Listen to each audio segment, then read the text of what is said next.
Recuerda que puedes escuchar este audio horas antes de su estreno y sin publicidad suscribiéndote en cesarvidal.tv.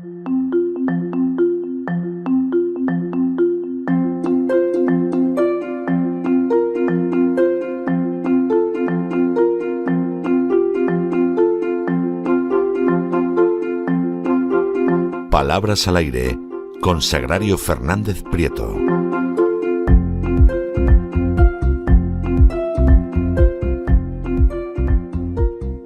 Estamos de regreso y entramos en la segunda parte de nuestro programa doble y sesión continua que, como ustedes saben, todos los lunes en La Voz dedicamos a la cultura hispánica. Ya hemos pasado por el Así fue España con don Lorenzo Ramírez, hemos tenido un nuevo capítulo en la vida de Fernando I de León y de Castilla, personaje importantísimo del que seguiremos hablando Dios mediante la semana que viene, y por supuesto entramos en esa segunda parte que está dedicada a la lengua española, lo mejor que ha dejado España en el acervo común de la humanidad. Y bueno, para ver si conseguimos hablar y escribir lo mejor posible en español, contamos con doña Sagrario Fernández Prieto.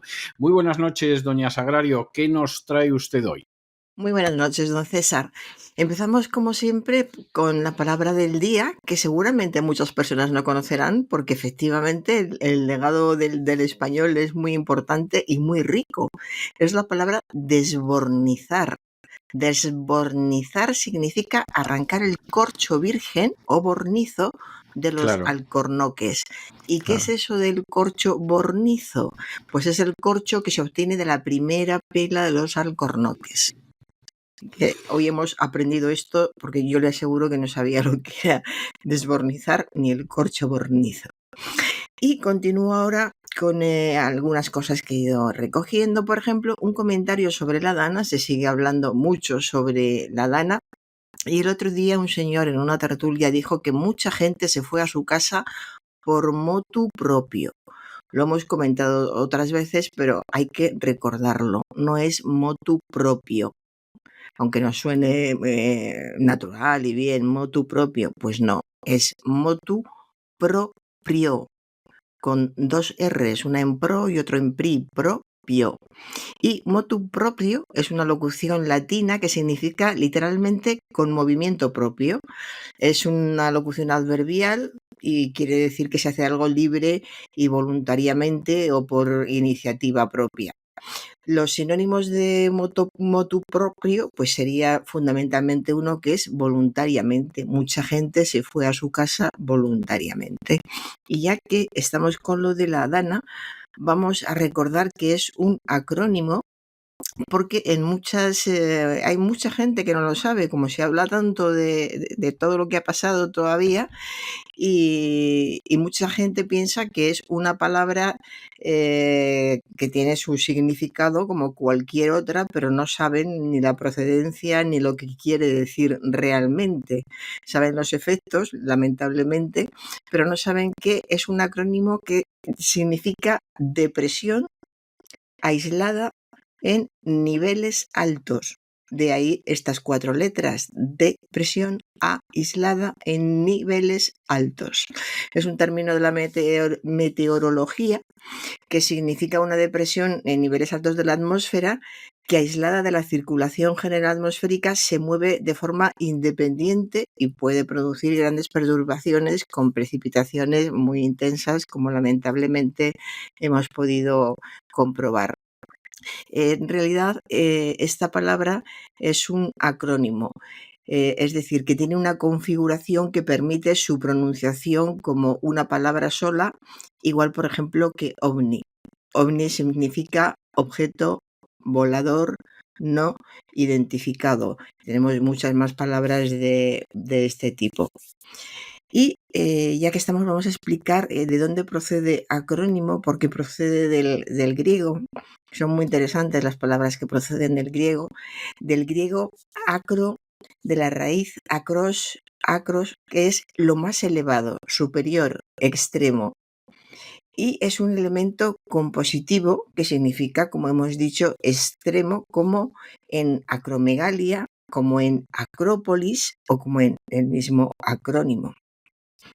Y continúo con una tertulia de televisión en la que uno de los tertulianos dijo, primero de todo, cuáles son esas ofensas. Primero de todo. No, por favor, muy mal. Además, vamos a quedarnos con esta frase en la cabeza asociada a algo que está muy mal dicho. No se dice primero de todo. Ya lo hemos comentado otras veces, pero lo repetimos. Primero de todo, no. Hay que decir, en primer lugar, cuáles son esas ofensas, o antes de nada, cuáles son esas ofensas. Pero lo que hemos dicho al principio, borrarlo. Y ahora continúo con una invitada en un programa del Corazón que dijo, es difícil hablar con tantas miradas encima tuyo.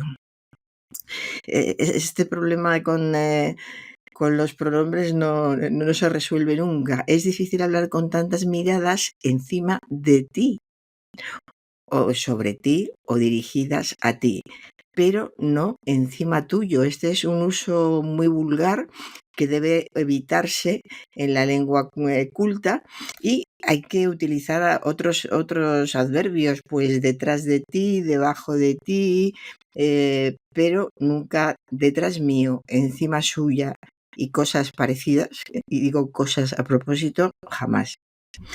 Y el origen de esto, de este error, es porque se equipara el complemento preposicional introducido por la preposición de, detrás de fulanita, con los complementos de posesión de estructura formalmente idéntica, como la casa de María, pero son construcciones diferentes. En la primera, detrás de María, el núcleo del que depende el complemento preposicional es un adverbio, que es detrás, mientras que en la segunda, la casa de María es un sustantivo, casa, puesto que los adjetivos posesivos son modificadores del sustantivo.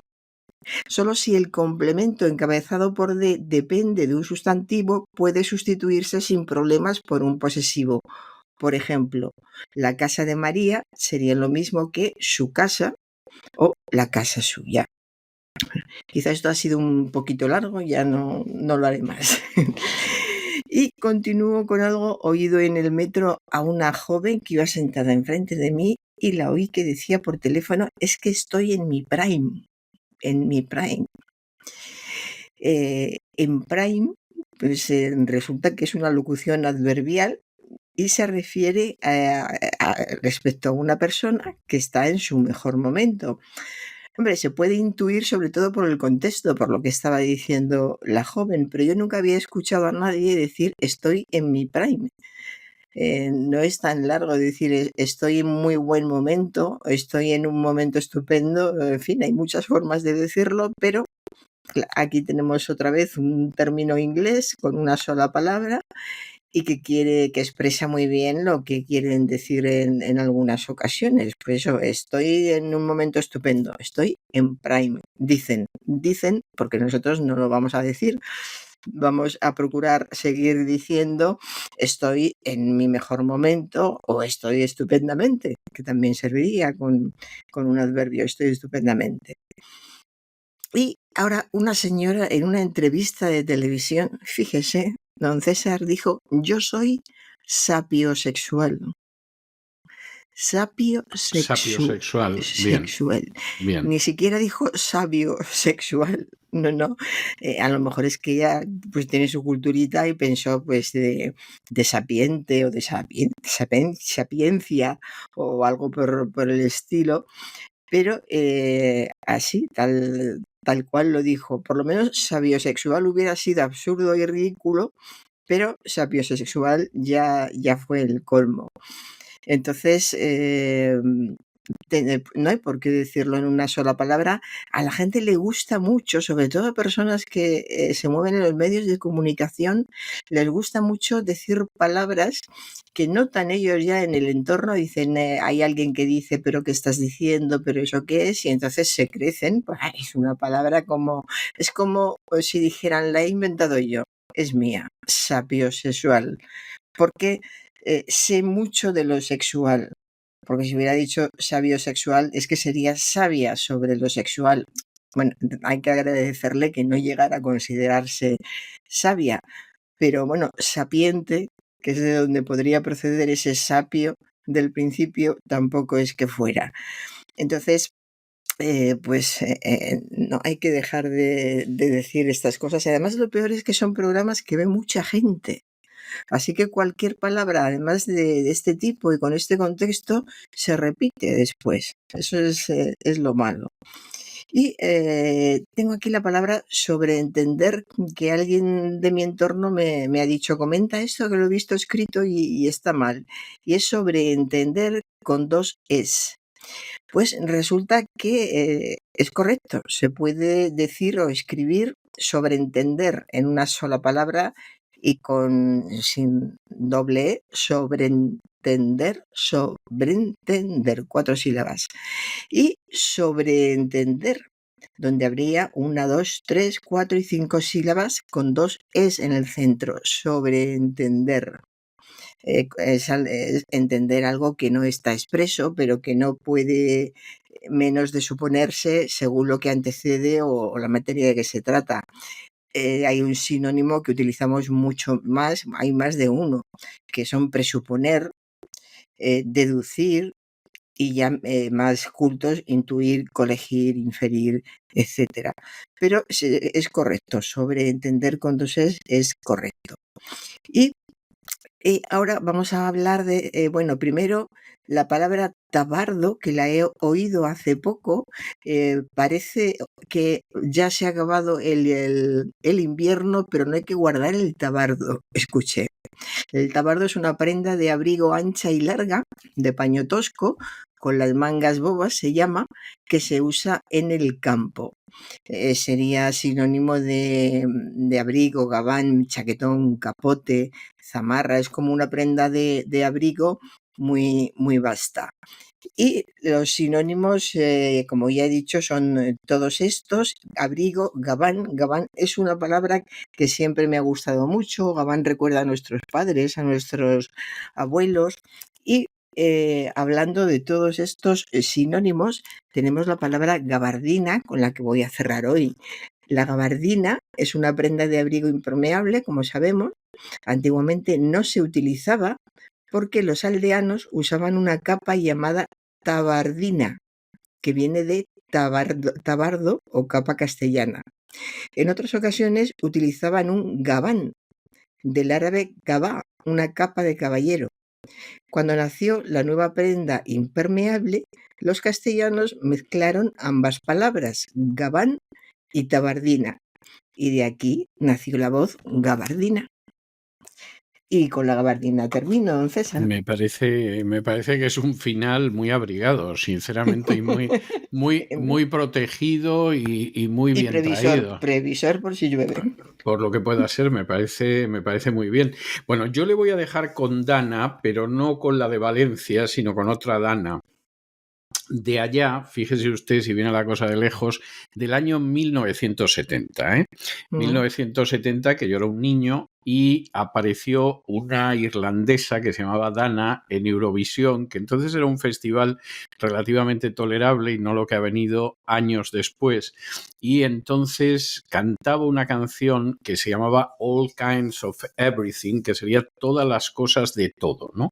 Y ganó el Festival de Eurovisión, que ese año se celebró en Ámsterdam. Incluso